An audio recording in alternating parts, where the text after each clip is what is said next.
तो वेरिएबल्स की हमने बात की थी। ठीक है, तो वो क्या था कि एक हमने बात की थी कि वेरिएबल्स हैं, जैसे यहाँ पे नम स्टूडेंट के नाम से मैंने डिफाइन किया था, और उसमें 700 ये जो मैंने बताया है। तो जब हम वेरिएबल डिफाइन करते हैं कहीं पे भी, तो बेसिकली जब उसकी वैल्यू सेट करते हैं, होता क्या है, it act as like a brief case. आपने उसमें एक वैल्यू स्टोर किया, साथ उसकी टाइप बताई है।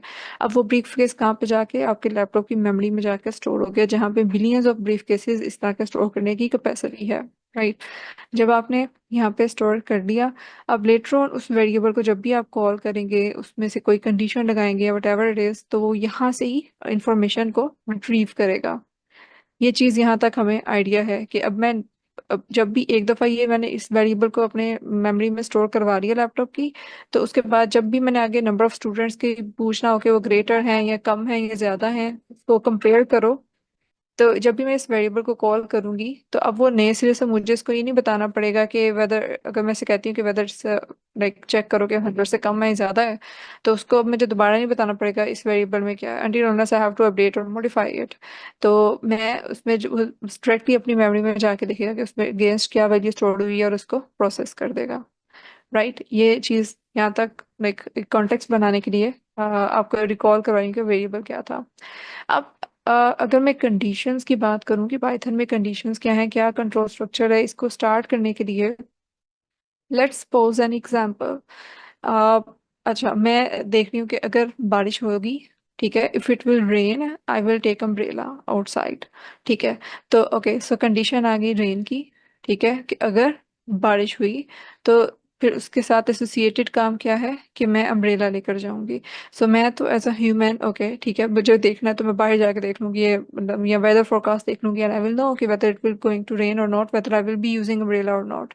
तो उस हिसाब से मैंने बना दिया। ठीक है, अब इस स्टेटमेंट को अगर मुझे पाइथन के थ्रू लिखना होगा, तो मैं उससे कैसे बताऊंगी कि ये कंडीशन है, अगर ये कंडीशन फुलफिल होती है तो फिर ये काम करना है, और अगर ये कंडीशन फुलफिल नहीं होती तो फिर ये काम नहीं करना। ठीक है, अगर रेन हो रही है तो फिर अम्ब्रेला लेके जाना, अगर रेन नहीं हो रही तो अम्ब्रेला नहीं लेके जानी। तो उसको लिखने का तरीका पाइथन में ऐसा होगा कि मैं उसे इफ बताऊंगी। ये इफ एक प्री डिफाइंड कीवर्ड है, जैसे प्रिंट का कीवर्ड आप लोगों ने यूज किया था। ठीक है, प्रिंट करके जो भी चीज आप बताते थे, जो भी यहाँ पे लिखा होता था, वो उसको कंसोल पे आपको प्रिंट करके एज इट इज दे देता था। ठीक है, तो प्रिंट में आपको कुछ भी, वो प्री डिफाइंड चीज है, उसको जब भी आप कॉल करेंगे पाइथन को पता चल जाएगा कि उसने क्या काम करना है। ठीक है, और आपको भी पता है कि प्रिंट क्या काम करता है। इसी तरह से इफ का कीवर्ड जब भी यूज होता है, ये उस कंडीशन को पाइथन को पता चल जाता है कि आगे जो भी बात आनी है, मैंने ये देखना है कि क्या वो होनी है या नहीं होनी, और उसकी बेस पे नेक्स्ट लाइन आएगी। तो हमेशा जो इसका सिंटैक्स है कि मैं इस तरह से, अगर मैंने लिखना है ना कि कंडीशन के रेन होगी या नहीं होगी, फिर मैं उसे कॉलन दूंगी और नेक्स्ट लाइन पे उसे बताऊंगी कि टेक अम्ब्रेला और नॉट। राइट। तो अब वो देखेगा, लाइक अगर तो मैं एज अ ह्यूमन, तो मैं तो ये इस तरह से देखूंगी कि रेन हो रही है, ओके हो रही है, तो नेक्स्ट लाइन एग्जीक्यूट हो जाए। लेकिन अब पाइथन के पास तो कोई ऐसी वेरिएबल में इसका डाटा अगर मैंने स्टोर ही नहीं किया हुआ, तो हाउ विल इट नो। ठीक है, तो वो कैसे, पाइथन को कैसे डिटरमिन करता है कि ये कंडीशन मीट हुई है या नहीं हुई। एक तो ठीक है, मैं इसमें कुछ ना कुछ वैल्यू स्टोर करवा दूंगी और उससे पता चल जाएगा, उसको कोई डाटा मैं साथ सिंक कराऊंगी। लेकिन पाइथन कैसे नेक्स्ट स्टेज पे जाने के लिए डिसीजन लेता है? Any idea? Okay, so we have a hand raise, sir Zulfikar.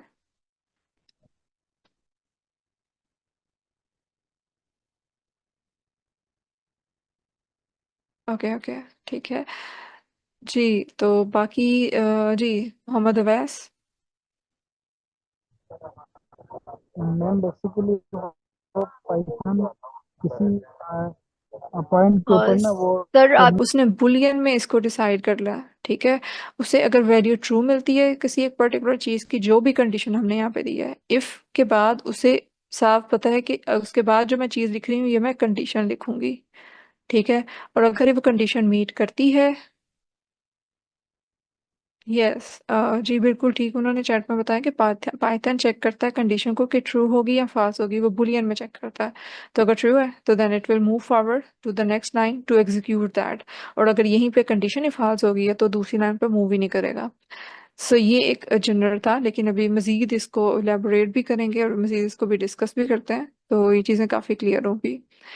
एक तो ये वेरिएबल का कॉन्सेप्ट था, एक स्टोरी लाइक मैंने स्टार्टिंग पे बताया। अब इसमें जब कंडीशंस दे रही होंगी तो it will not be straight forward. Like हो सकता है कि मैं कुछ ऐसी कंडीशन दे दूं कि अगर जो इनपुट वैल्यू है, मतलब अगर यूज़र ने कोई वैल्यू ऐड की है और वो 10 से ज़्यादा है, ठीक है, अगर वो 10 से ज्यादा है तो तब ये काम करो वरना ना करो। यानी अगर कोई फर्ज करें किसी ने बायर नहीं मेरे वेबसाइट पे अगर तो 10 से ज्यादा आइटम्स को परचेज किया है, only then you will confirm that order, otherwise you will cancel it automatically. ठीक है, इस तरह की कोई भी कंडीशन लगानी है तो उसके लिए आपको कौन से ऑपरेटर्स चाहिए, हमने ये पहले पढ़े हुए हैं पिछले वीक में, कि हम ये पाइथन जो मैथमेटिकल के कंपैरिजन ऑपरेटर्स लगाते हैं। तो अगर फर्ज करें कंडीशन ऐसी है कि मैं दो या दो से ज़्यादा, अगर मैं ये कह रही हूँ कि फर्ज करें कोई वैसी वेबसाइट है जिसमें एज रिस्ट्रिक्शन लगानी है, ठीक है, तो अगर फिर जैसे फेसबुक ही है तो वो ये आपसे डेट ऑफ बर्थ पूछता है, देयर इज अ रिस्ट्रिक्शन के 18 ईयर्स से अब लोग इसको यूज़ करेंगे।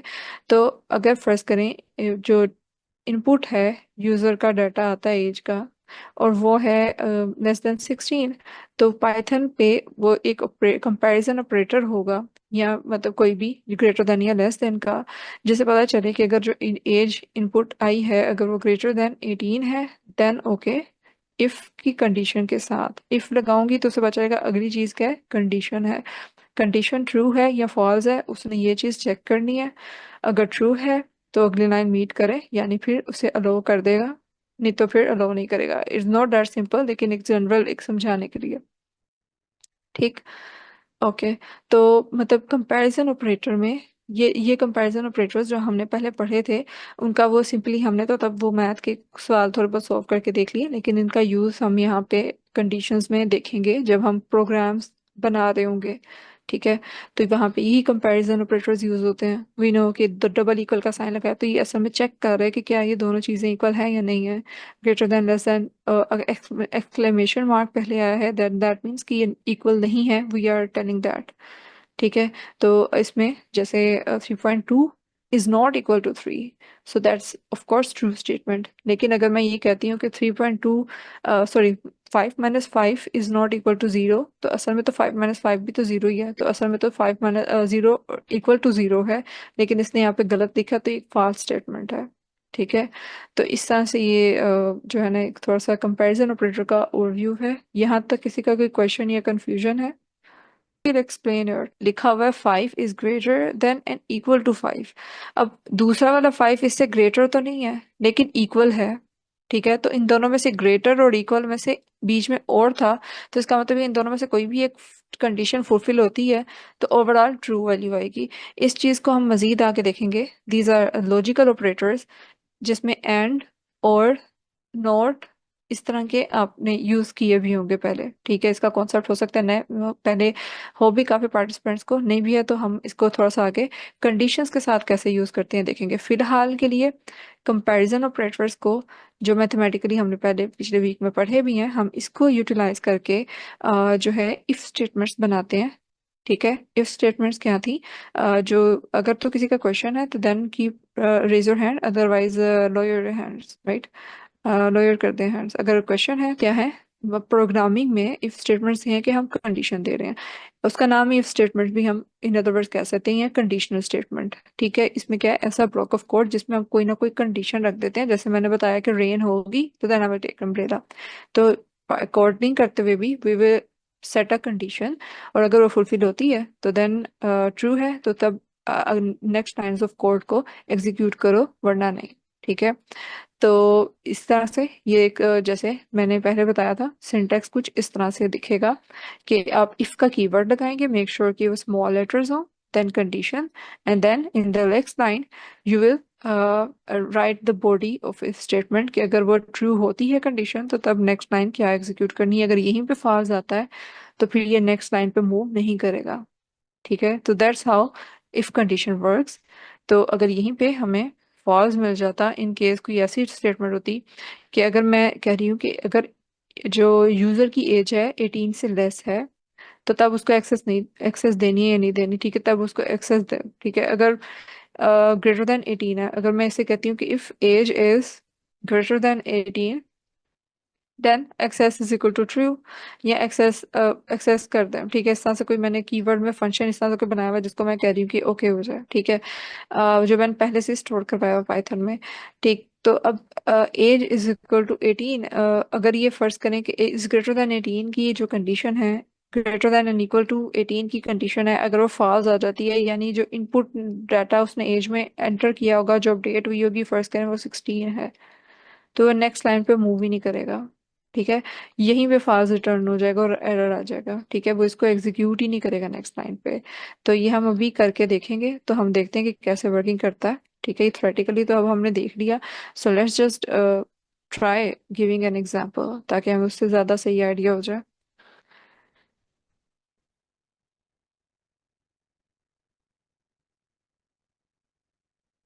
ओके, तो फर्स्ट करें कि मैं यहाँ पे लिखती हूँ ए इज इक्वल टू 5। फर्स्ट करें कुछ भी यहाँ पे मैं जैसे 6 लिख दिया, ठीक है। मैंने एक वेरिएबल बनाया है,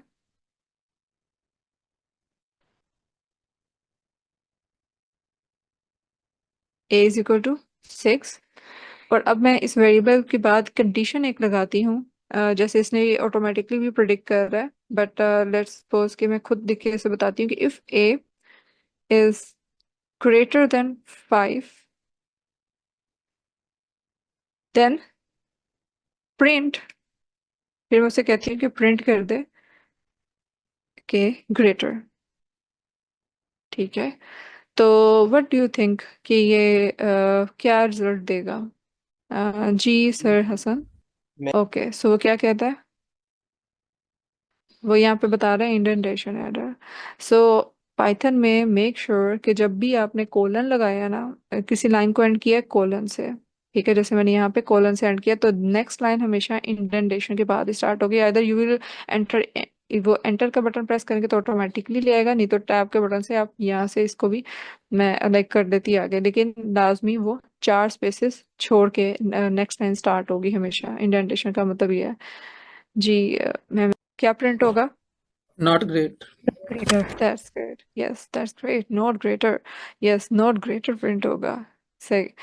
चले, इससे आपकी पार्टिसिपेशन से पता चलता रहता है कि आप लोग जाग रहे हैं, साथ एक्टिव हैं, ठीक है, और आपको अंडरस्टैंड हो रही हैं चीज़ें, लाइक ये बहुत इंपॉर्टेंट है। और जहाँ पे भी आपको लगती है आपको यानी वर्किंग क्लियर होगी कि इफ़ के बाद अगर मुझे बताना है कि अगर ये ना हुआ तो ये कर देना, तो उसके लिए मैंने एल्स लगाया, ठीक है। तो अब फर्ज करें इस तरह के समटाइम्स और ज़्यादा कंडीशंस आ जाती हैं जब हम प्रोग्राम बना रहे हैं, तो ऑफ कोर्स ये इतने सिंपल तो नहीं होते, इसमें मल्टीपल कॉम्प्लेक्स सिचुएशंस भी आती हैं। ओके सो चैट में भी है। अगर मॉडरेटर्स जो बाकी अवेलेबल है, अगर चैट में कोई क्वेश्चन आता है तो in case I don't see that, आप प्लीज पॉइंट आउट कर दीजिएगा टाइम पे। ओके, सो नेक्स्ट अब एक और चीज़ है, जो एल्स की बाद एल्स और इफ एल्स तो हमने देख लिया। अब जो यहाँ पे सॉरी इसके जनरेट हो रहा है, यहाँ पे एक न्यू लाइन ऑफ कोड लेती हूँ।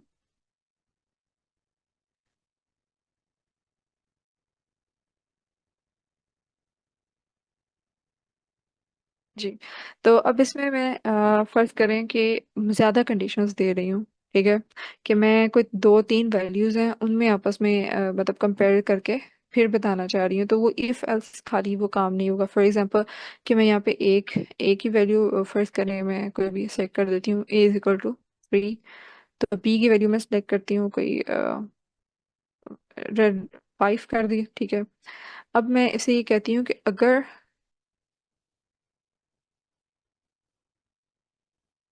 ए इक्वल है 5 के and B is equal to 2। Okay, so अब इसमें ये एंड का ऑपरेटर यूज हुआ है, तो ये एंड ऑपरेटर क्या करेगा यहाँ पे?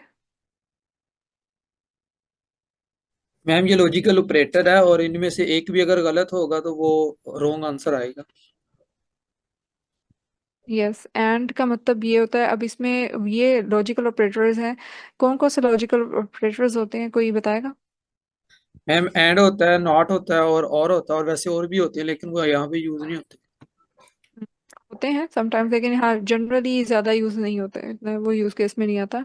और एक सर जिशान का चैट में क्वेश्चन है कि अगर मैं ट्रू और फॉल्स की जगह पे यहाँ पे ऊपर, जैसे मैंने यहाँ पे बताया ना कि बुलियन में ट्रू और फॉल्स ही देता है, तो क्या जीरो और वन पे भी वो करेगा? जैसे हम लोग पता है, हम लोग जब देख रहे होते हैं उसमें अक्सर के जीरो वन, यस नो और ट्रू फॉल्स इस तरह के वो बुलियन स्टेटमेंट्स आती हैं। तो क्या जो जो यानी अगर मैं इसमें, जैसे मैंने आपको कंडीशंस में यहाँ पे बताया था कि ट्रू करेगा, तो इसमें वो प्रिंट करवाए नहीं तो ना करवाए, ठीक है ना? तो वो मतलब इस तरह से चल रहा है। ये ट्रू लिखा था तो इसकी जगह पे जीरो लिख के क्या वो वैल्यू देता है या नहीं देता? So let's do this experiment as well, कि मैं इसको यहाँ पे जीरो ही लिख दूंगा। तो उसने जीरो का मतलब यहाँ पे फॉल्स दिया है, और अगर मैं वन लिखती हूँ तो उसका मतलब वो ग्रेटर यानी ट्रू लेगा, ठीक है? तो वो यस नो जीरो वन ये जो पर्टिकुलर कीवर्ड्स हैं जो कि बाइनरी उसके लिए यूज होते हैं, सो दैट मीन्स कि वो उसके लिए भी वर्क करेगा, बिकॉज वो उससे ये देखना ना कि आइदर वो मीट कर रही है या नहीं कर रही, यस है या नो है, उसके मुताबिक उसने एग्जीक्यूट करना है। सो ये that's a nice question, that's a really nice point, thank you for adding it. यहाँ पे मैं मल्टीपल कंडीशंस दिख रही हूँ कि अगर एक मीट करती है, अब यहाँ पे जो ऑपरेटर्स हैं, I was talking about that, कि एंड और नॉट इस तरह के ऑपरेटर्स, ठीक है, लॉजिकल ऑपरेटर्स।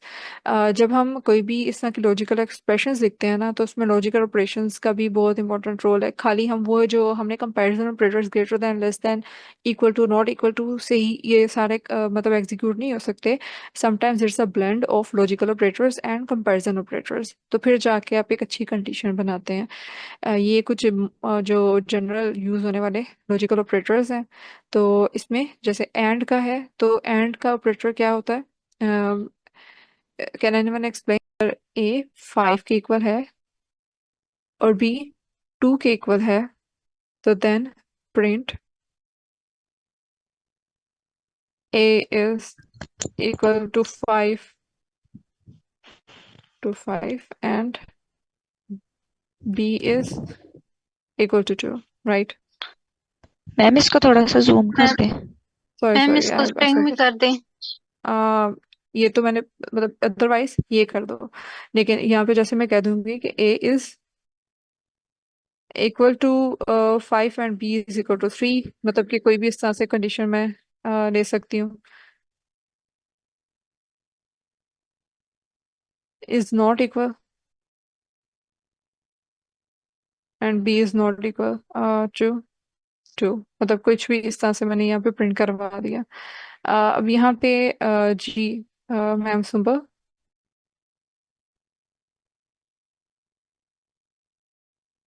ओके।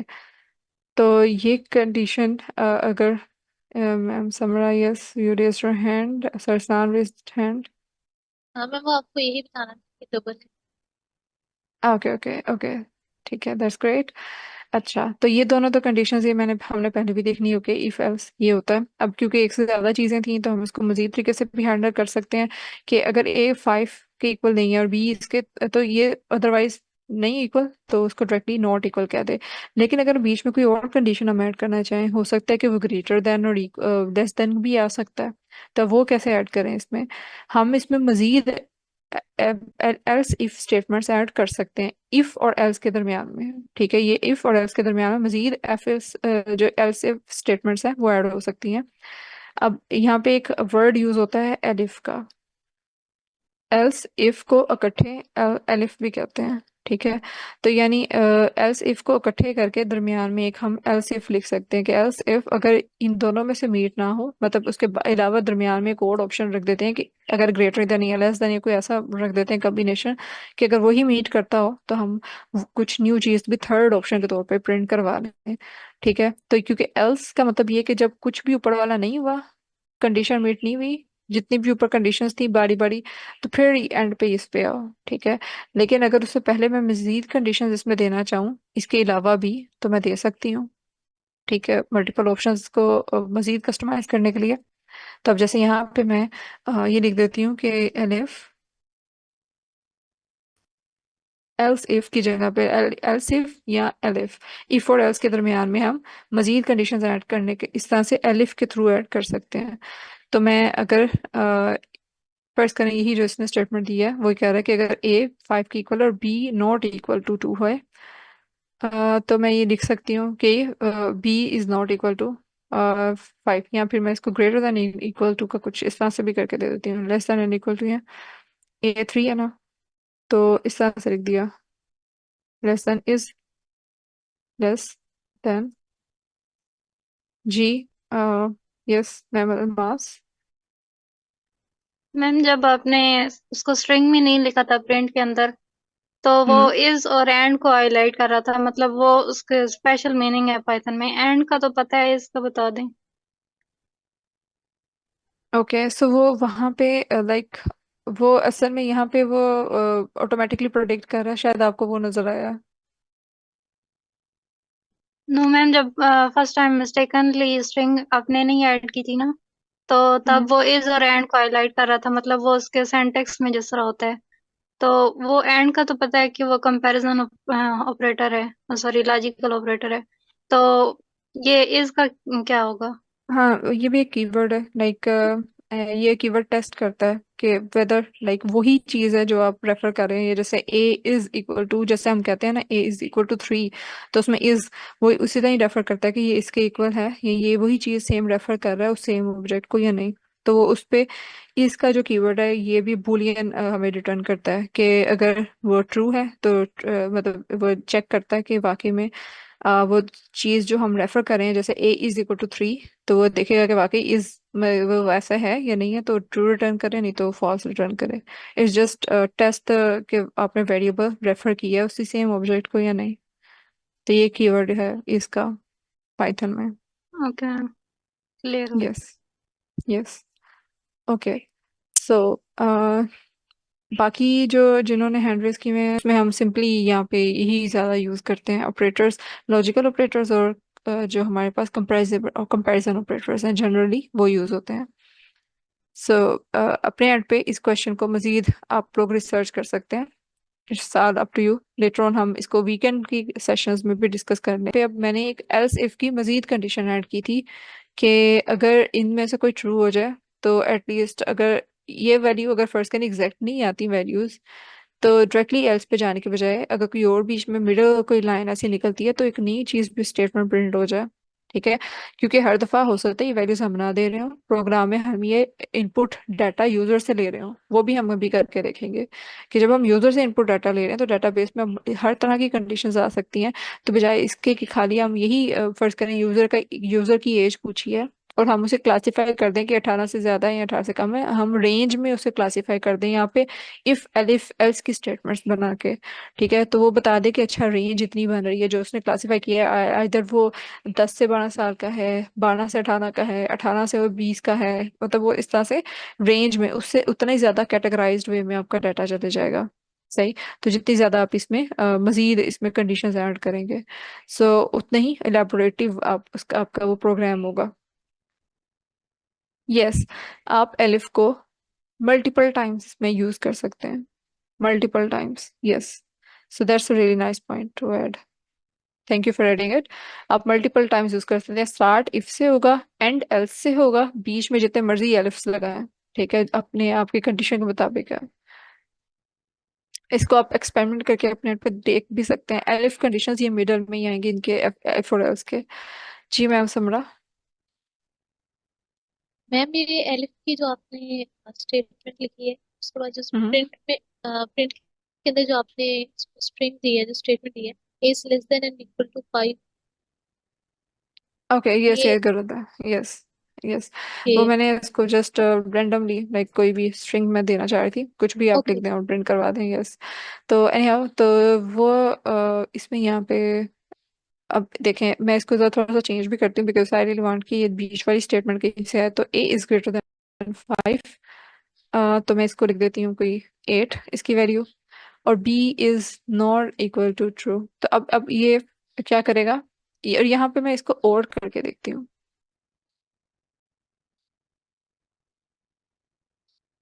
और ठीक है, तो क्योंकि केस सेंसिटिव है तो मैं कैपिटल वगैरह में अगर लिखूंगी तो इसको डिटेक्ट नहीं करता, तो स्मॉल कैप लेटर्स में ही इसको डिटेक्ट किया है। और अब मैं अगर ये करती हूँ तो क्या आंसर आना चाहिए?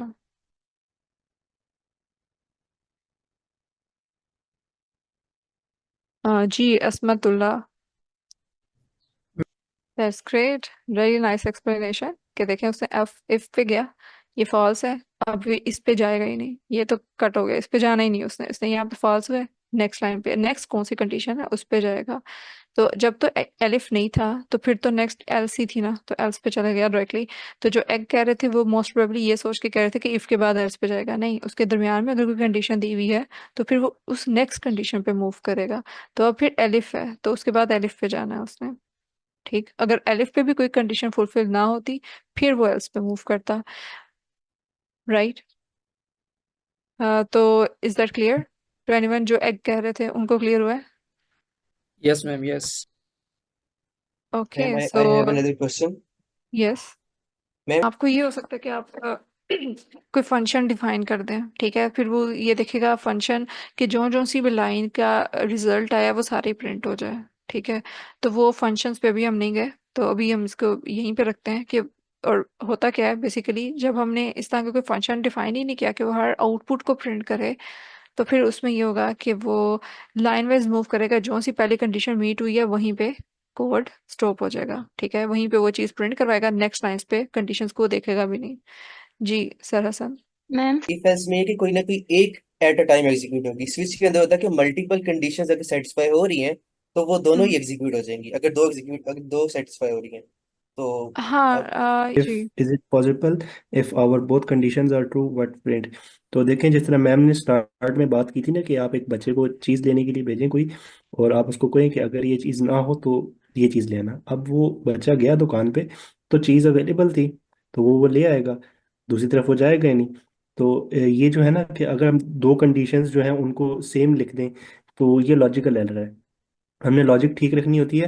देखिए हम इफ और एल्स इफ को यूज क्यों कर रहे हैं, हम यूज इसलिए कर रहे हैं कि एक चीज अगर हमारे पास, हमने मल्टीपल हमारे पास ऑप्शंस हो सकती है ना कि प्रोग्राम किस तरफ एग्जीक्यूशन की तरफ जाएगा।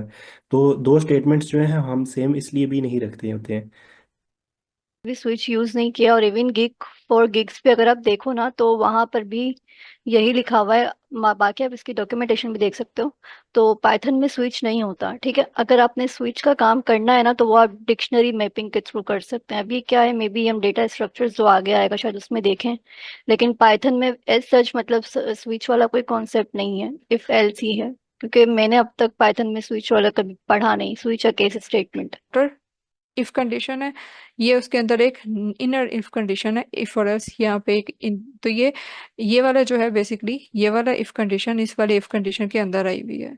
तो ये नेस्टेड इफ कंडीशंस है, ठीक है, नेस्टेड इफ स्टेटमेंट है।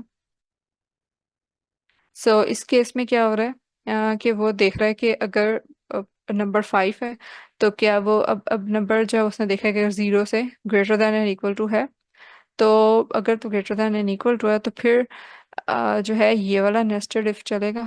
और अगर greater than and equal to नहीं है, ये लेस देन है 0 से, जो कि नेगेटिव नंबर आएगा पॉजिटिवली पॉसिबली, राइट, तो वो फिर इस वाले को एग्जीक्यूट नहीं करेगा, वो डायरेक्टली जो है नेक्स्ट आगे जो है ये एल्स पे मूव कर जाएगा यहाँ पे, if outer if condition is false.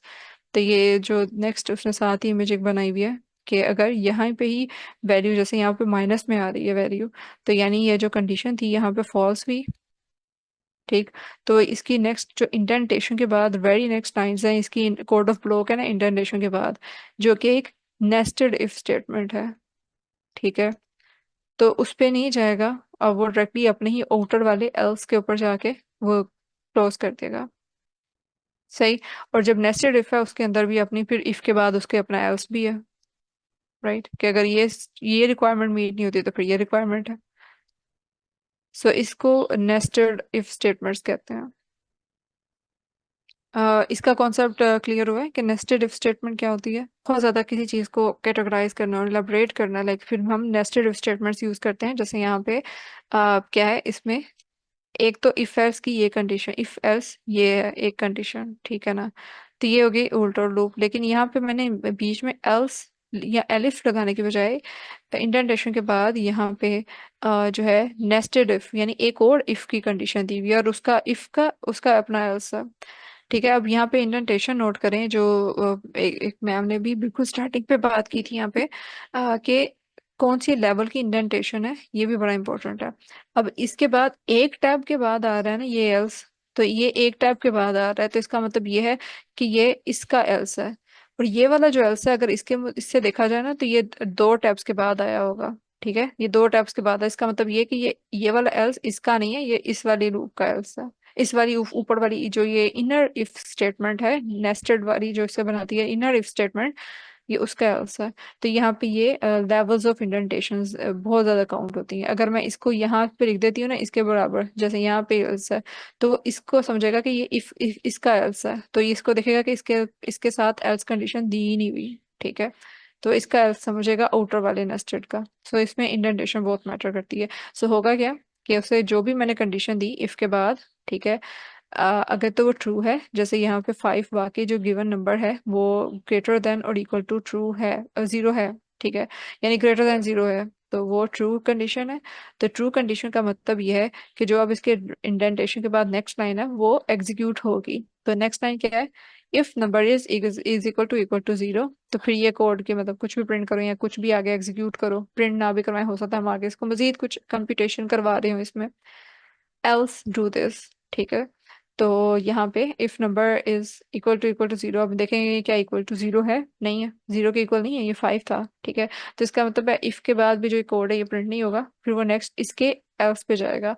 इसमें फिर यानी जो अगर ये 0 के इक्वल नहीं है तो और बताइए यहाँ से क्योंकि इक्वल था तो इसलिए इसमें ग्रेटर था, इसलिए इसके अंदर आया, इस लूप के अंदर, इस वाले स्क्वायर के अंदर।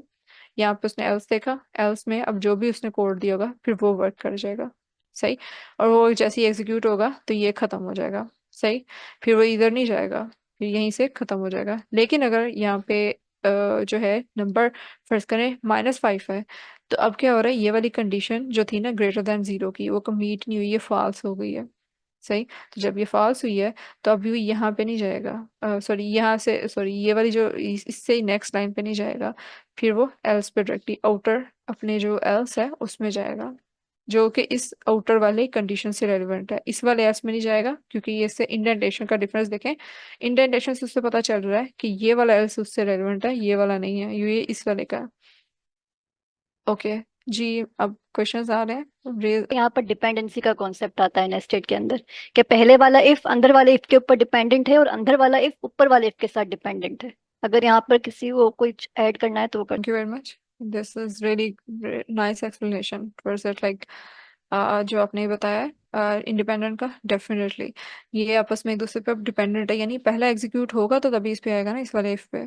राइट, और एलिफ के केस में क्या हो रहा था, हम इसे इंडेंटेशन के बाहर लिख रहे होते हैं। ठीक है, तो वो अगर ये वाली मीट नहीं भी हो रहा फुलफिल तो वो दूसरे वाले पे यानी इंडिपेंडेंटली वो वर्क करेंगे। यहाँ पे जब तक ये वाली नहीं आएगी कंडीशन तब तक ये एग्जीक्यूट ही नहीं हो रही होगी। सो थोड़ा सा ये डेफिनेटली डिफरेंस आ जाता है।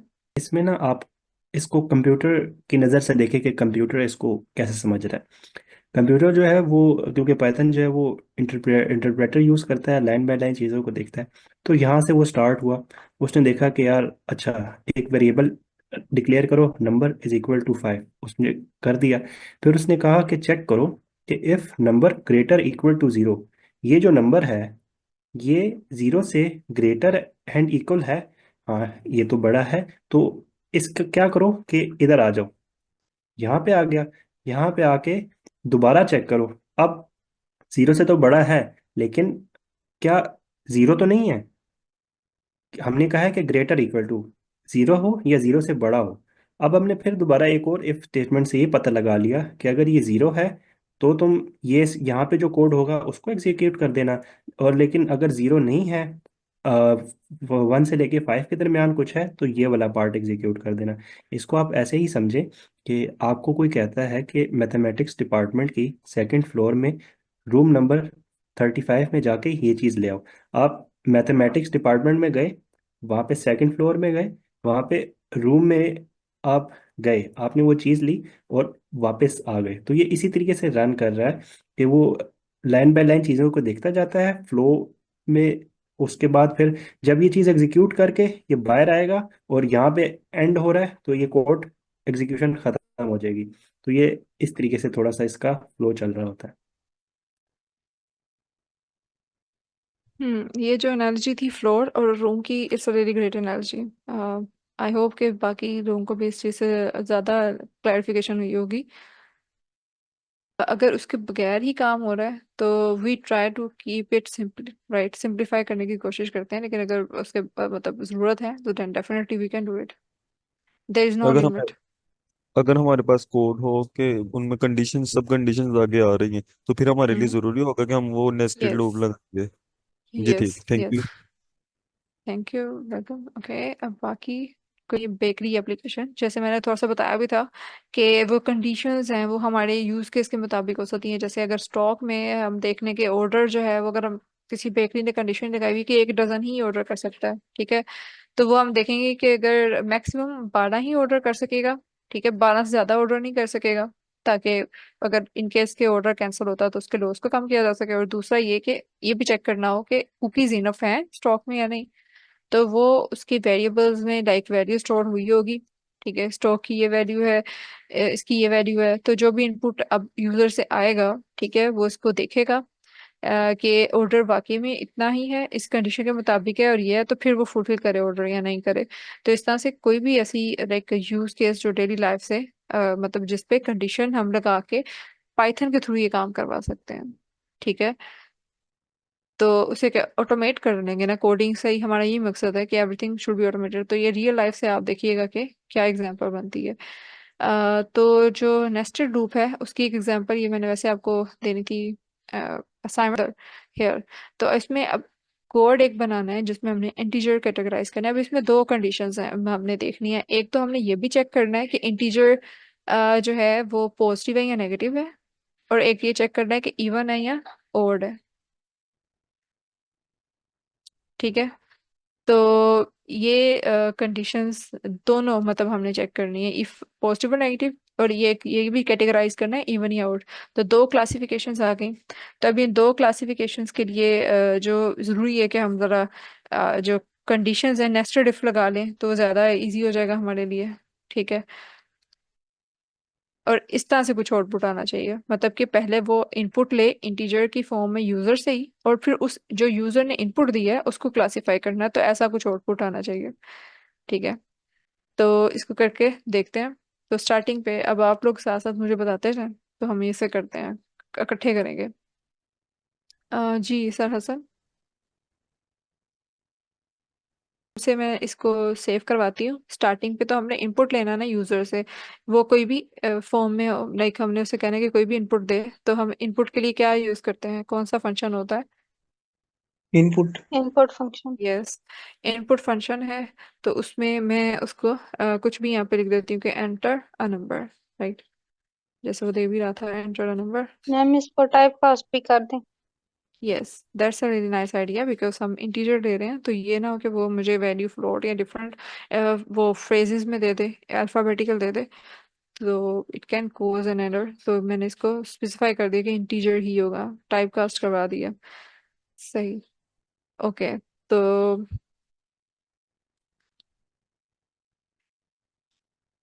नंबर का जो नंबर आ जाएगा इसका क्या करना है, हमने दो चीज़ें चेक करनी है, पॉजिटिव नेगेटिव। एक और रख लेते हैं कि अगर पॉजिटिव ना हुई नेगेटिव ना हुई तो फिर जीरो, जीरो की एक कंडीशन भी रख लेते हैं। तो ये पॉजिटिव हो गया, नेगेटिव हो मैम गया, जीरो। यस, मैम मैं इसका बता दूं कोड श्योर, क्या लिखेंगे। जी जी मैम बिल्कुल। अगर हमने पहले जैसे आपने कहा कि पहले हमने पॉजिटिव नेगेटिव का बताना है, तो पहले हम एक इफ वाली कंडीशन लगा लेंगे। तो उसमें हम बता देंगे कि ये पॉजिटिव है या नहीं। तो और उसके लिए हम कर देंगे कि अगर नंबर ग्रेटर देन 0 होगा तो वो पॉजिटिव होगा। और एक हम एल्स की कंडीशन लगा लेंगे, तो उसमें नेगेटिव वाला आ जाएगा। और फिर हम इफ के अंदर नेस्टेड लगा लेंगे, तो उसमें हम चेक कर लेंगे कि नंबर इवन है या ऑड है। तो इवन के लिए हम मॉडुलस ऑपरेटर यूज करके तो डिवाइडेड बाय 2 मतलब करवा के चेक कर लेंगे कि उसका रिमाइंडर 0 आता है या नहीं। तो वो उस लिहाज से एक पहले इफ में हम इवन का कर लेंगे, और ऑड वाली में ऑड वाली एल्स में चली जाएगी अगर ऑड हुई तो। That's great. अब अच्छा इसमें भी ना जैसे आप बता रही हैं तो I just got an idea कि इसको अप्रोच करने के तरीके भी हर एक के डिफरेंट हो सकते हैं। तो बाकी अगर कोई और किसी के बारे में आइडिया आ रहा है